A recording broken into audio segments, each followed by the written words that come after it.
Welcome to Haunt Weekly.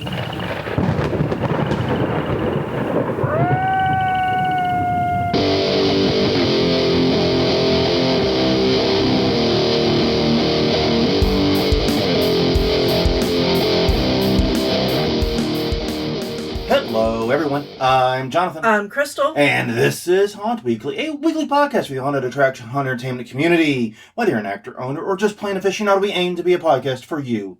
And we return to you this week. I have a vision that many of you are listening to this in cars, or on airplanes, or otherwise en route to Transworld. Because I'm willing to bet at least some of you are. If that describes you, you're in luck. Because we're going to be covering 11 different lessons we learned from our first time at Transworld, which was 2 years ago. Mm-hmm. But yes, indeed. And we'll be talking about all other things Transworld, hoping to give some of you a heads up if this is your first time. Don't make the mistakes we did. Or learn from the lessons we learned at the very least. Yeah.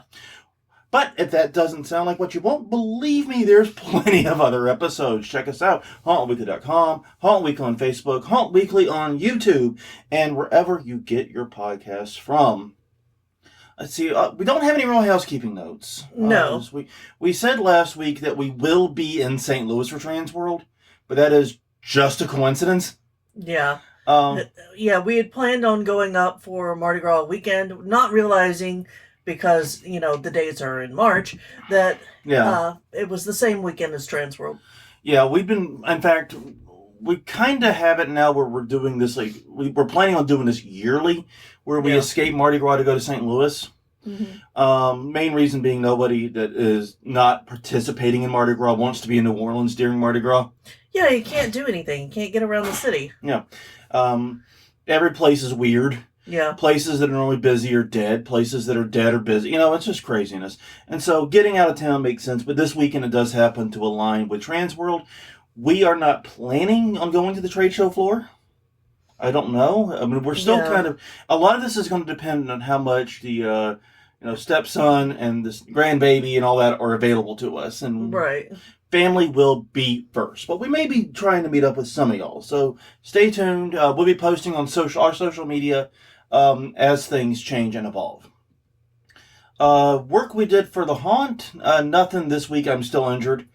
I think our next major project, though, is taking down that panel we've been wanting to get rid of and putting up our new system for running extension cords and other cables in the haunt. Yes. Because we saw a guide on a very simple system to do it, and I'm very excited to actually implement it because it will make running cords through that haunt so much easier. I'm really, really excited about it. And we'll be looking forward to telling you about it when we pull it off. And it's be a massive success and... with no problems. No problems at all. Get it right the first try. Exactly. I'm looking forward to telling you guys about it when that inevitably happens. Uh-huh. Talk about shit that's never happened in our work. Yeah, no. All right. Well, every week we do ask a question of the week. Last week we asked you, does the haunt you are at donate to charity? If so, which ones? Mm-hmm. Roberta McClellan, yes. Check out her Haunters Against Hate donation. Actually, she posted a image of a whole list of donations. Mm-hmm. So it's like 40 things on there. Obviously not going to read it all, but yes, the Haunters Against Hate donation was quite impressive. Right.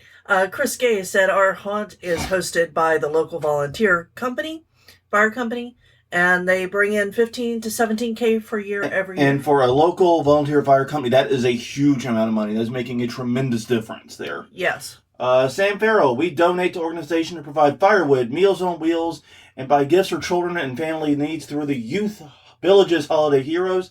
This past season, we also focused on flood relief in western North Carolina.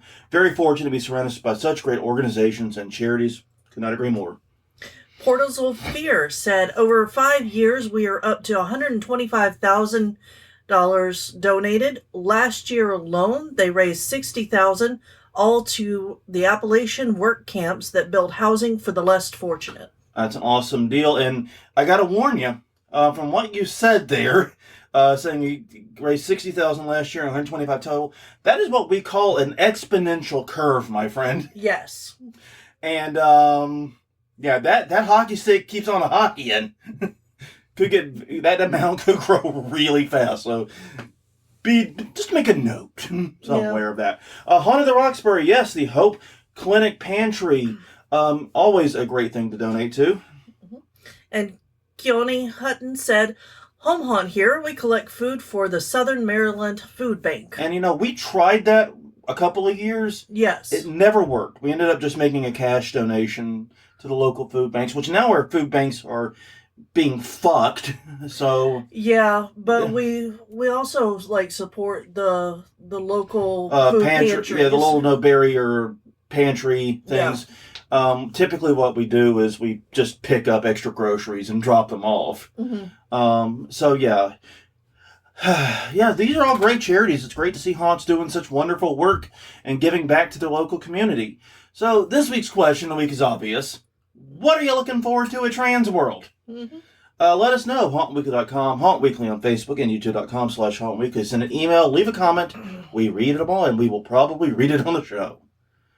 All right. So Transworld is coming up. As we are recording this and publishing this on Monday, festivities kick off on Thursday, so it's just a few days away. And we were fortunate enough to be able to go 2 years ago. It was a very rough trip up, but we did have a great time at Transworld itself. And as we said at the top of the show, we will be in St. Louis.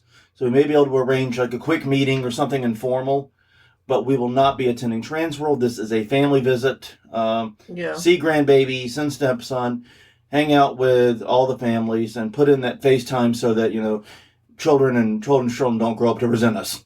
Yeah. Is the main goal there. We don't want to be absentee extended family here, even though we live hundreds of miles away. Yeah. 10 plus hours. Yeah, 10-hour drive away. So, yeah, family is going to be the priority of this trip. Oddly enough, things may open up for us on Monday or Tuesday. So, but we'll see. We'll get with people and talk about it then. We don't really know what our schedule's like. So that's why we haven't done any outreach, other than mentioning it blanketly here. But it did get us talking about Transworld. And we kind of got, and like I said, a lot of these episodes come from us discussing something here and then going, shh, we should put that on a microphone. Yeah. And this kind of happened here because we talked about, well, if we did go to Transworld, what would we do different? What were the lessons we learned? What would we change? And we ended up shooting for just 5 things and ended up getting 11. So, yeah, we may have to kind of move through these fairly quickly, but we will do our best to get all 10 and get all 11, rather, and make sure that you know not to repeat the errors that we did, or at least to learn from the lessons we learned. And the first one. Okay. Sorry, we skipped all of this part. Oh, no, we didn't. Okay. So the first lesson is to check out the free seminars.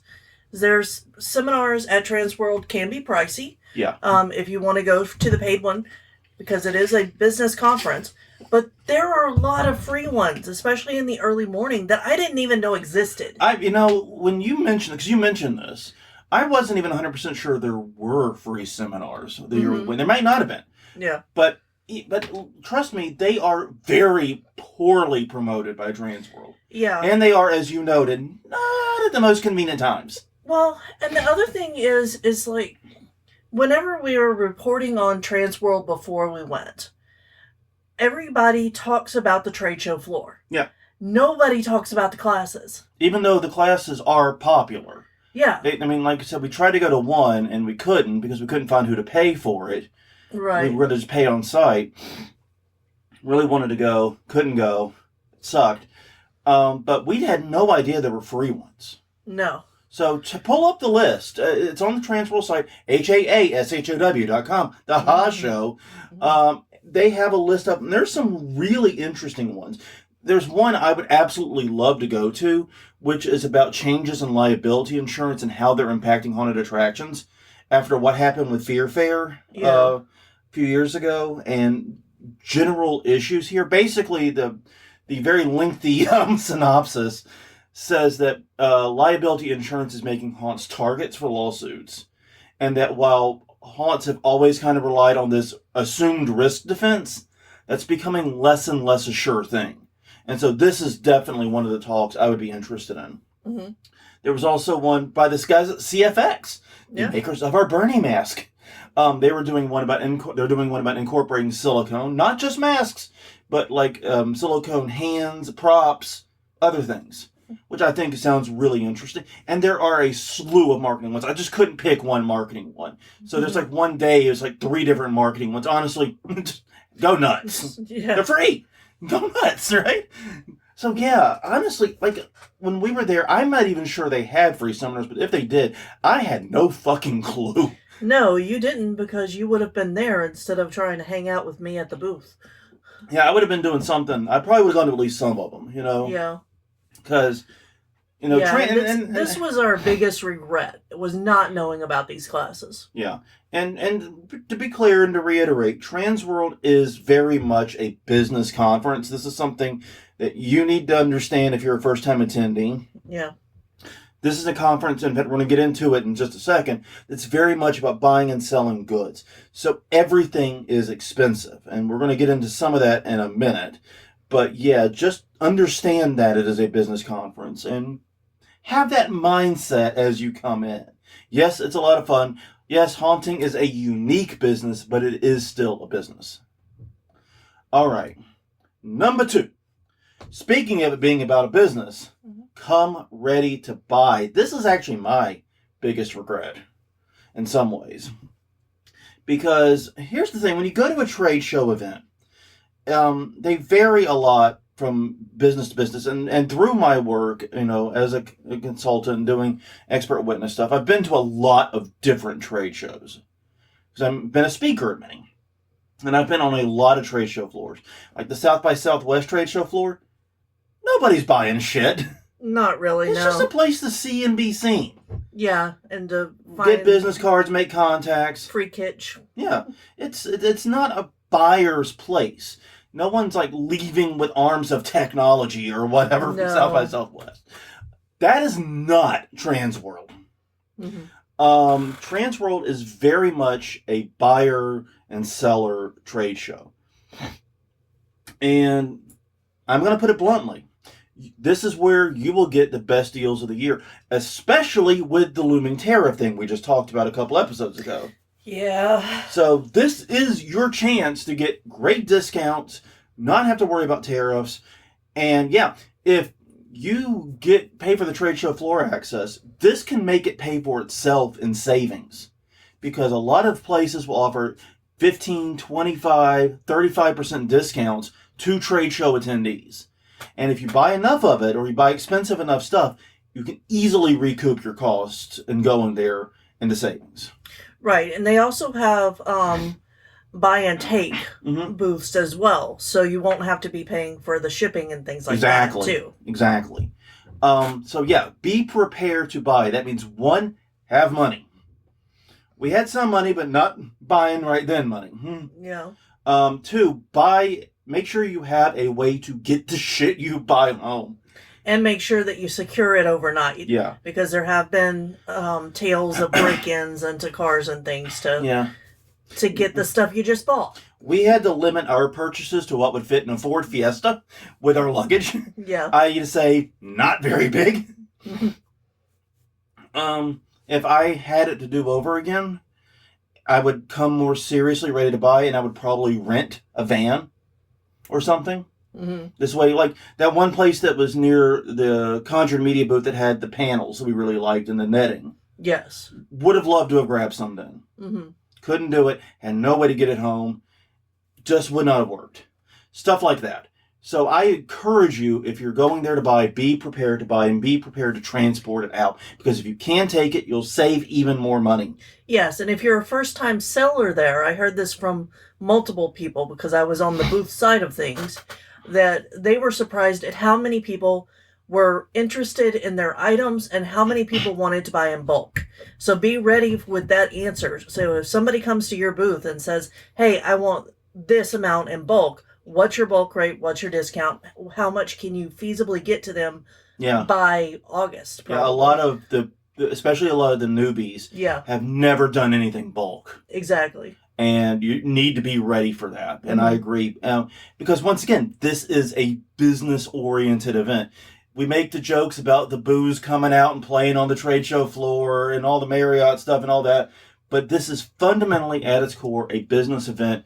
Treat it as such and come prepared as such. Mm-hmm. It will make your life so much better. Yes. Tip number 3, or lesson 3, there are 2 types of attendee buyers. Yes. Those that first come, take advantage of the early entry and buy. The goal is to get the good stuff before it's sold out. Now, I will say that lots of booths do offer to let you buy things that they're sold out of, and they'll send it to you later. Yeah.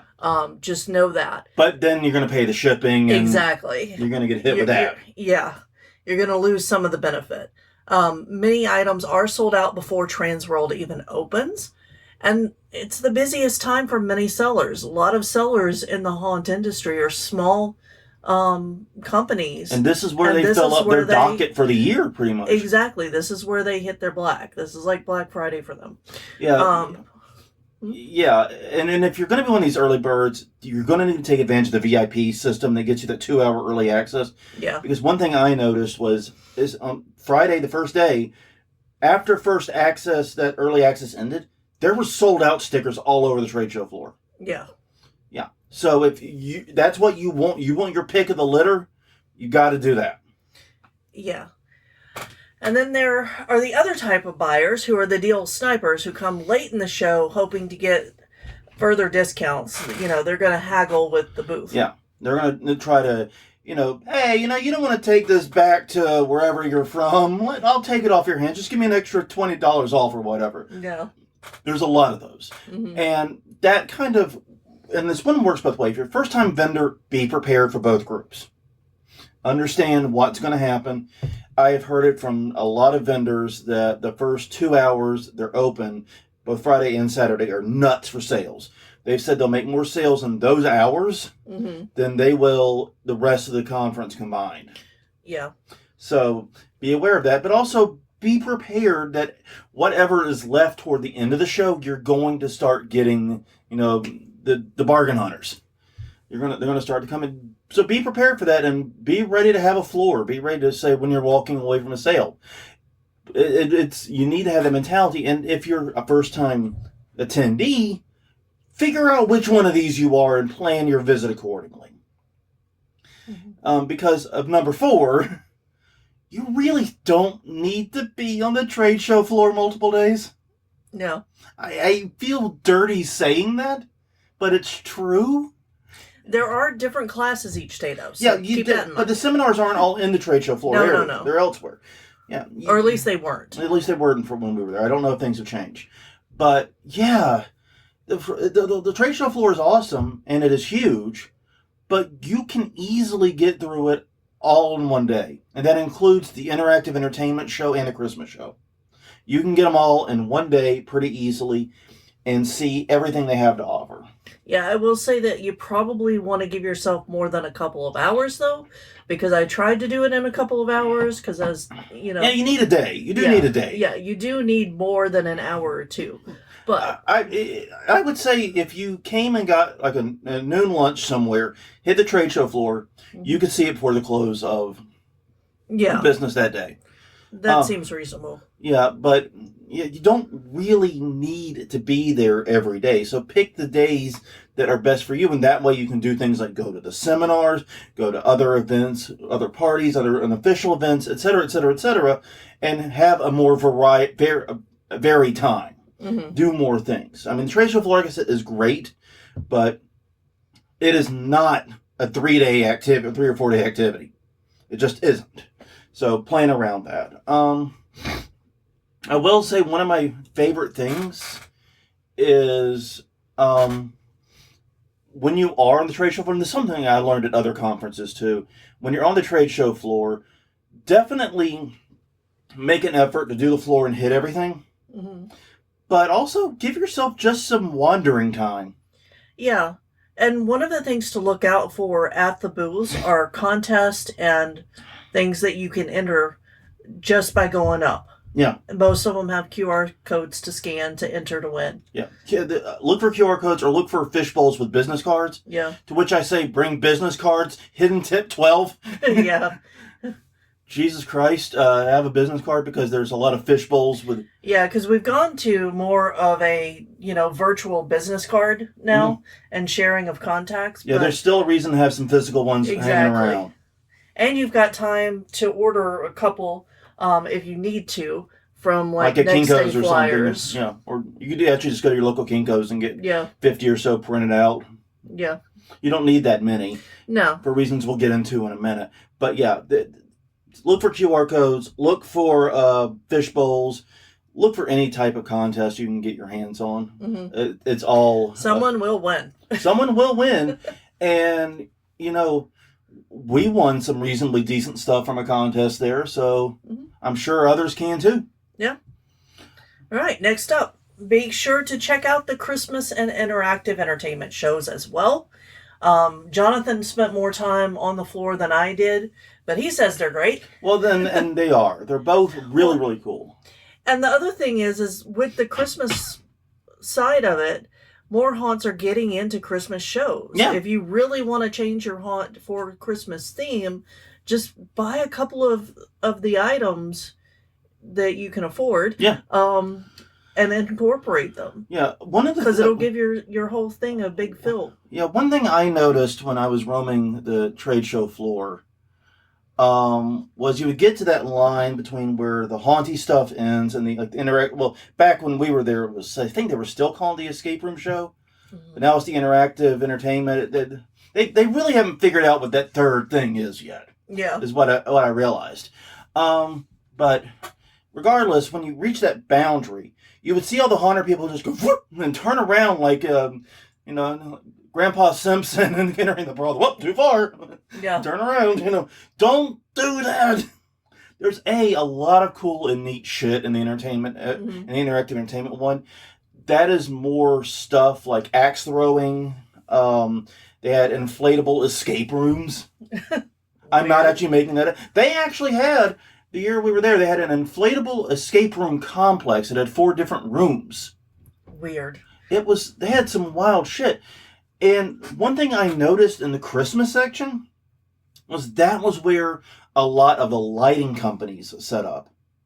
That makes sense. So just there were some lighting companies on the Honey side too, but you get into the Christmas side, you're getting the people to do the programmable Christmas lights, things that can be very useful in a haunt, and there just happen to be in the Christmas section. In the Christmas section. So be sure to give it a tour. Also, the scariest thing I saw at Transworld was those animatronic reindeer heads. I was going to mention those because they were close to our booth and they were creepy as fuck. Yes. They were all sorts of wrong. Like, that's not wholesome Christmas. I did not know you could uncanny valley reindeer. I had no idea that was a thing.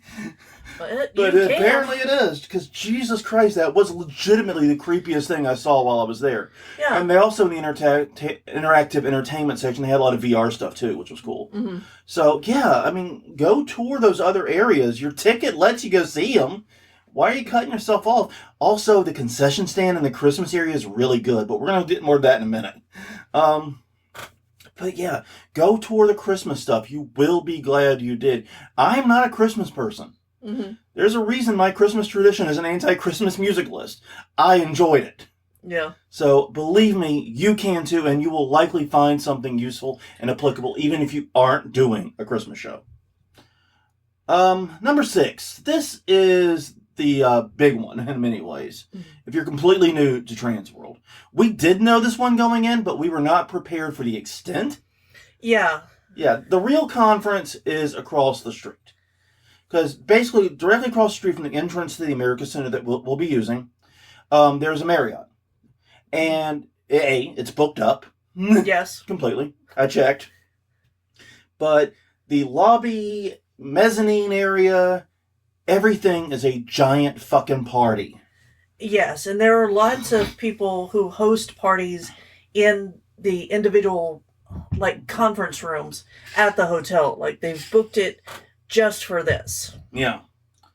So, and the thing about this, and I'm going to sound like one of those dicks that go to South by and go to South by badgeless.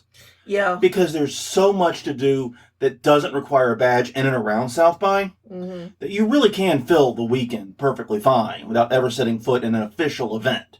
Yeah. That's not even a challenge. There's a little bit of that here. You don't need a conference badge to go into the lobby of the Marriott.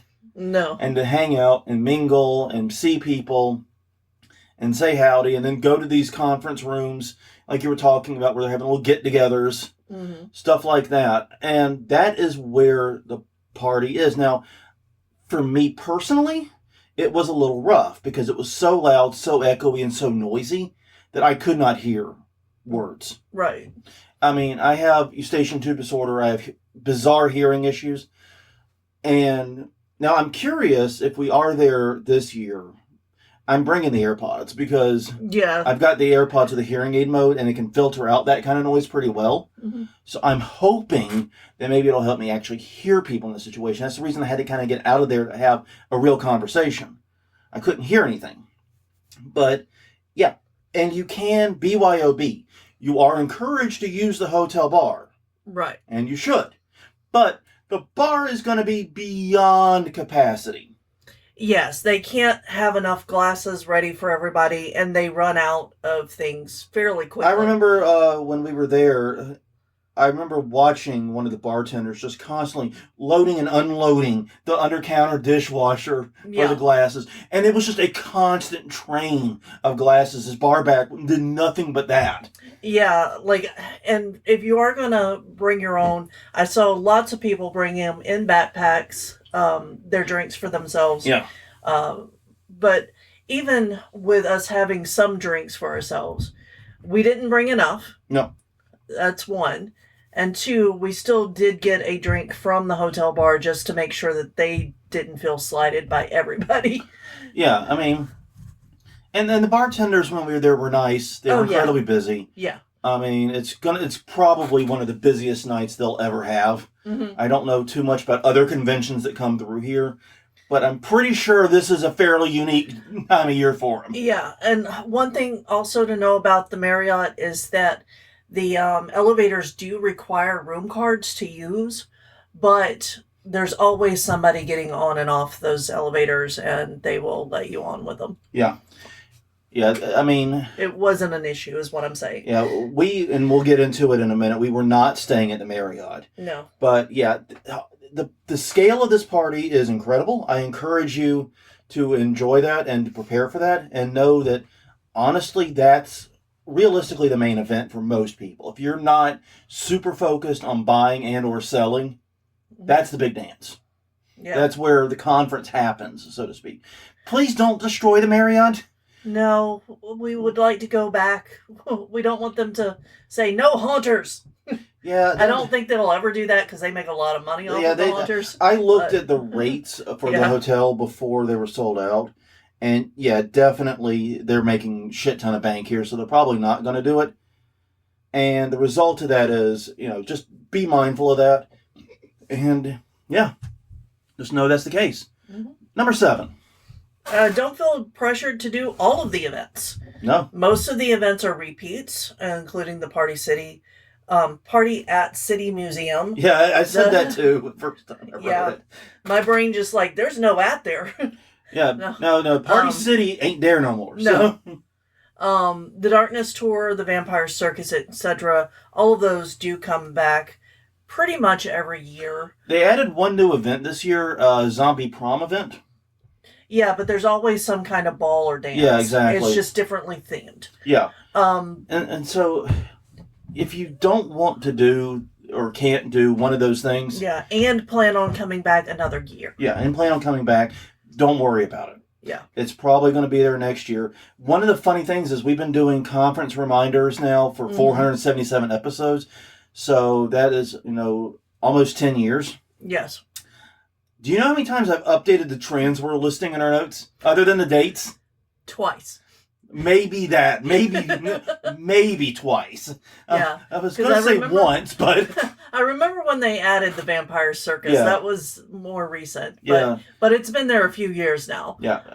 And the other thing to note is that the Darkness and City Museum are able to be seen at other times. Yeah. And the probably better at other times too. And the prices are cheaper. Yeah, to give you an example, there's actually some controversy in one of the haunt groups we're in because the darkness to go as part of Transworld was $69. Nice. But to go as part of their halfway to Halloween, it was like $32. Yeah, and I think that this came up last year too. And or at least I remember talking about it at least one other time. So it's just something to keep in mind. Yeah, I mean, honestly, and once again, we'll be frank. Hi, I'm Frank. We were not fans of the darkness as a haunt or Lent Brewery. Yeah. They were not. Now, we have not been. I'm going to put in the caveat, we haven't been in years. That's true. That is true. But when we went, we were not very impressed. No, we were not impressed with either. But City Museum is fucking baller. Yes, especially if you can still move all of your joints freely. Yeah. You know, I'll say this. We actually spent a day at City Museum and loved it. Had a great time. Yes. But as you said, it's a very physical experience. Yeah. But yeah, City Museum will be cheaper to go to on the non-party date as well. And you'll also probably get to see it more as it's intended to be seen. And there are nights that they have it for adults only. Yeah. Where they don't have any kids in there, and you can just go and roam around with other adults if you want. So, and they have alcohol there all the time. Yes. We were never wanting for liquid of any kind when we did our visit. So, honestly, if those two things in particular, if those are things you want to do, doing them outside of Transworld may make more sense. Mm-hmm. Just because of cost and the situation. Especially if you have to cut something. Yeah, and it's kind of funny because, like I said, you're probably going to want to be at the fucking Marriott during those. Yeah. I mean, I know I'm fucking Transworld over here. Sorry, not sorry. I'm telling the truth. Yeah. These events, that's I'm sure. That's the best networking event. Yeah. I mean, and it is a lot of fun. Like I said, I wish I could have heard better, but maybe the hearing aids will help. Because that was one of the incidents that motivated me to really think harder about my hearing. Yeah. And what I can do. So, yeah, but don't feel pressure to do. Even if you do want to do them in Transworld, don't feel pressure. Most of these events come back around again every year. If you're coming back another year, you'll get another chance. Okay, number 8, bring food. And also liquid. Mm-hmm. Both alcoholic and non, as to your taste. And the reason I say that is food was a surprisingly big challenge for us. There are restaurants on the show floor. There's actually 3. Including the concessions in the very back of the Christmas area, which is where they had the footlong corn dogs. Mm-hmm. That were the hit of the year we were there. I think those are there every year. I think they are too, but I'm caveating so that way I don't get yelled at. I know. So I don't get yelled at if there ain't no footlong corn dogs. Because it was awesome. But yeah, there are restaurants on the floor, but they're not particularly great, other than the footlong corn dogs. And they can be quite pricey for what you get, especially. Yeah. Now, and as Crystal just pulled it up, there is no outside food and drink allowed at the convention center. Right. But you can definitely have some in your room. You can have food available to you in other places. Right. And I did, if you're on the vendor side, it's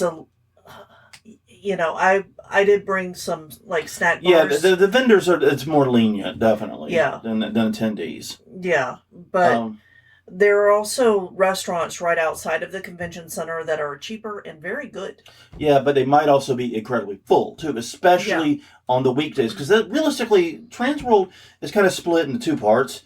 You have the Thursday, Friday, and then the Saturday, Sunday. The actual weekend days are very different, especially in the neighboring area. And we'll be talking more about that in a minute. But yeah, just understand that you may want to have access to food you don't have to buy at a restaurant. This way, if you're hungry, you can get food quickly and cheaply. Mm-hmm. I remember for one of the meals, we had to roam kind of aimlessly around downtown St. Louis to find a restaurant that wasn't busting at the seams. Yeah, because we had found a place that we wanted to go check out, got there, and there was a line, so then we had to go somewhere else, and And this was cold weather, too, because this is the year it was in January. And or early February. One of the, I can't remember. Yeah. Was it January? Yeah. Okay. Because school had just gotten back in and I was still working at the school. All right. But yeah, basically, have access to food. Arrange your own access to food. It will help you a lot. So yeah. Even if it's just snacks. Yeah. Also, if you're working a booth by yourself, A, I'm sorry. B, make friends with your neighbor because they will oftentimes be willing to help you watch the booth while you have to go to the restroom or go and find food and water and stuff like that. Exactly. That's a very good piece of advice. But yeah, just be thinking about how you're going to get food in advance is the main thing. Number 9. Things aren't so bad if you can't stay at the Marriott. We stayed over in Soulard. Yeah, we found out we were going late. Yeah. We pulled the trigger late. By the time we pulled the trigger, the Marriott was already booked. Oh, yeah, and so was everything downtown. So we ended up getting the last hotel room, putting that in air quotes, available. It was an Airbnb in the Soulard neighborhood, which isn't that far. No, it's actually a really nice neighborhood with lots of little bars and stuff. Yeah. And, that's a neighborhood that I could see myself living in. Yeah, I said if I couldn't live in New Orleans anymore, that's where I would move, is Soulard. Yeah. Because it was just that great of a neighborhood. Yeah. If I'm in that... If we're moving to the St. Louis area, that's the area neighborhood we're starting in and ending in. But what blew my mind was that if you have a car, getting to the conference every morning, it's not that difficult. No, I think it was 15 minutes even. It was less than that. It was like 10. Well, on the weekends. Yeah. On Friday, whenever the businesses were open. It still wasn't as bad as traffic we're used to in New Orleans, though. Correct. I mean, it never got the bumper-to-bumper gridlock we've seen in New Orleans, Atlanta, Houston, Dallas. Yeah. Those types of cities. And honestly, the craziest thing about it was even on the business days, we found street parking near the America Center. And we talked with Ellie about this because Ellie used to work in the U.S. Bank Tower next door to the Marriott. Right. And she's like, oh, yeah, that makes sense because everybody who works downtown has parking garage access. That's part of the perks of working in one of these various office buildings. And so no one parks on the street. Yeah, and especially on the weekends, most of the buildings, most of the businesses in that area are closed. Yeah. So street parking was not an issue, even on the days that we showed up a little bit later. Yeah, we never were hurting for a space. Getting around St. Louis was relatively easy. Like I said, no struggles for parking. And yeah, like we even attended, And the other thing that we did is like when we knew we wanted to go out and go drinking and hanging out at the Marriott, we Ubered. Yeah. Uber rates were surprisingly good during Transworld. Right. And there were also neighborhoods with rail systems that you can leave your car at or walking distance from where you're staying and just take that into town. Yeah, there is a train system. I don't know enough about it to help you use it. We could ask Ellie's son. Yeah. But basically, getting around St. Louis, especially if you have a car, not difficult. And I would not feel put out. Because basically, when I looked at the rates for the Marriott, I mean, they are sold out, but I looked at the rates. I'm like, yeah, I'm going to stay in Soulard again. Yeah. I'm going to save $200 a night. Yeah, because I think what we had found was like $70 a night. Yeah. Which was insane. And it was a not terrible Airbnb. I mean, Airbnb is a big... It's gotten more complicated in recent years. Especially for us as New Orleanians. Yeah. But, I mean, it was all that was available realistically at the time. Yeah. We really didn't have much choice. So we weren't taking business away from a hotel. I feel pretty confident in that. Yeah. But yeah, it's not a bad town to get around if you have your own transportation. If you can drive in or rent a car, I don't see a reason not to have access to it. No. All right. Number 10. Join the various Facebook groups. Haunters are on Facebook. I do not know why. They're on TikTok too, but the interaction takes place on Facebook. Yeah. So join those groups. I think it's because young people begrudgingly will say, okay, that's where all of the people are. Yeah. And the old people are, well, old and don't know how to find the new, the new things. But yeah, basically, get in the groups. Mm-hmm. It will help you out a lot. It'll help you know when informal gatherings are happening. Right. And there are a lot of informal gatherings. Like there was one for there were several for regional haunters. Mm-hmm. They were just getting together, like all haunts from the Pacific Northwest to meet here or whatever. It was stuff like that. Yeah. You'll learn about those from those groups. Yeah. And also, if you're, going and decide that you wouldn't mind sharing the room that you've got, there are people looking for last minute rooms to stay in. Yep. Who are willing to pay part of the price that you paid. Yeah, seriously. It's a very important thing is to have access to these groups. Yeah. We were in the groups, we still are, yeah. But we did not refer to them adequately as the conference was going. Well, and part of that was because I had my objective, and that was to work the show floor. Yeah. So I still don't feel like I really did Transworld, but I still had a lot of fun. Yeah. And was able to see most of it. Yeah, and I think you did get to see most of it. Yeah. And the final one, I'll just go and take it because I've been following this drama llama. Take a moment and understand the rules. These were confusing when we went too. The rules of Transworld are bizarre. Mm-hmm. And, I guess you should expect that to some degree because haunters are a bizarre bunch. But, they have one rule that's actually fairly customary that they have is a strict rule against what's called suitcasing. Yeah. Which is where you attend a conference as an attendee, as a buyer in this case, but then work the trade show floor with the intent of drumming up business without paying the vendor booth fees. Exactly. Now, that's fairly straightforward. I completely agree that you should not be on the trade show floor, promoting a business if you're not, a vendor. 100% agree with that. And granted, it did come up in conversations a few times for me. Mm-hmm. People, oh, yeah. And say, yeah, I do copyright stuff. But it never got past, like, a general descriptor what I did. Yeah. People saying, oh, if I need you, I know who to go to now. But anyways, it was never intentional suitcasing. Mm-hmm. But here's the thing. Their policy actually extends to events at the Marriott and other nearby hotels. Yeah. Now, we were just talking about the Marriott, so you know that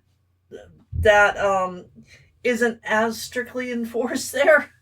But it was even like we didn't know if we could wear Haunt Weekly shirts. Yeah. Like I wasn't going to because I had the shirt for the booth for Conjured Media, but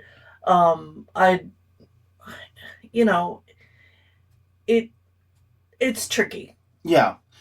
And to rock around. I have never heard of anyone being kicked out for it. No. But they do seem to take this policy extremely seriously and, just be warned and understand that is the policy they have and they are going to enforce it.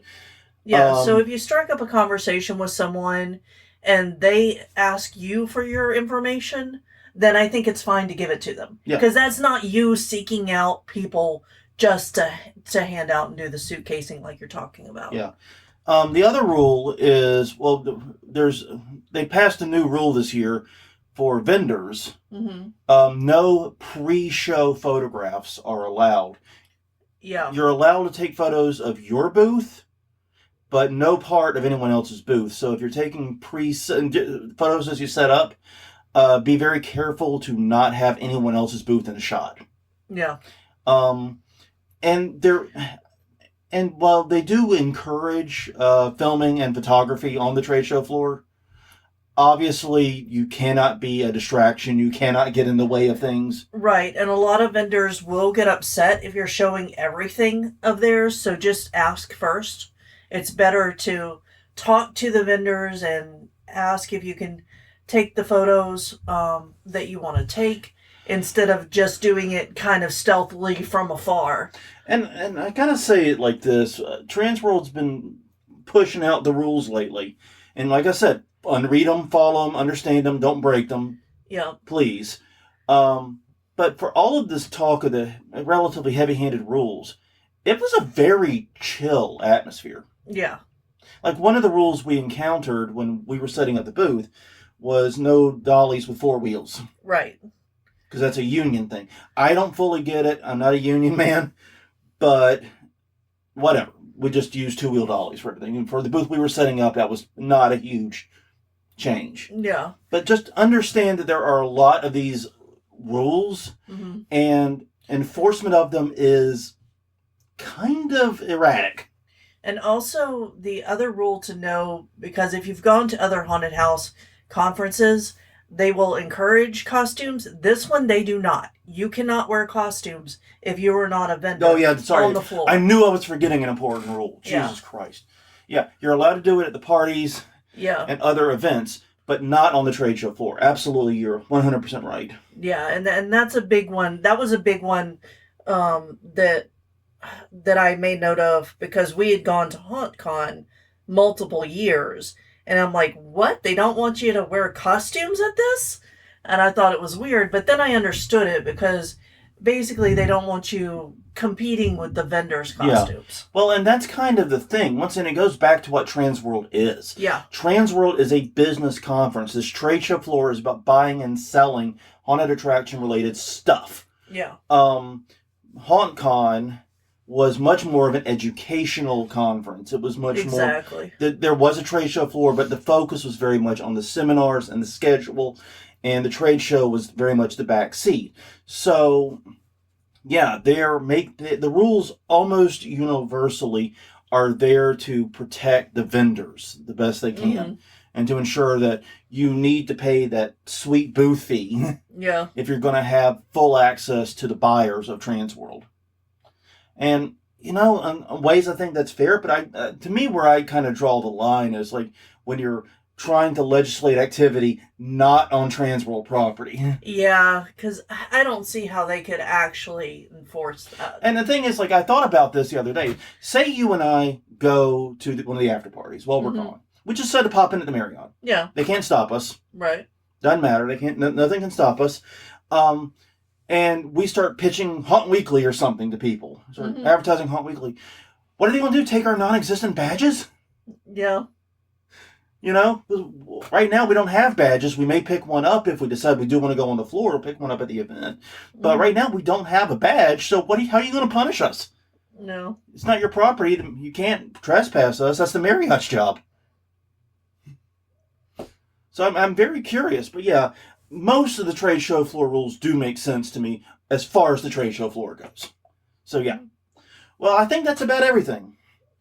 So please definitely read the rules, read up, join the Facebook groups, do all the things we suggested, and have a good fucking time. We may see you there, at least briefly. No promises, because like I said, family first. But yeah, all in all, I think that covers what we learned. Any final thoughts? No. All right, well, on that note, everyone, thank you very much for joining us. This has been episode 477, Haunt Weekly, 11 Transworld Lessons We Learn. Find more Haunt Weekly at hauntweekly.com, Haunt Weekly on Facebook, and youtube.com/hauntweekly. Plus, wherever you get your podcasts from. And a moment of irony, my computer just gave me an alert that the latest episode of Wait, Don't Tell Me dropped in my podcast app. It's like, oh, I'm getting notifications about a podcast while recording a podcast. See y'all next week.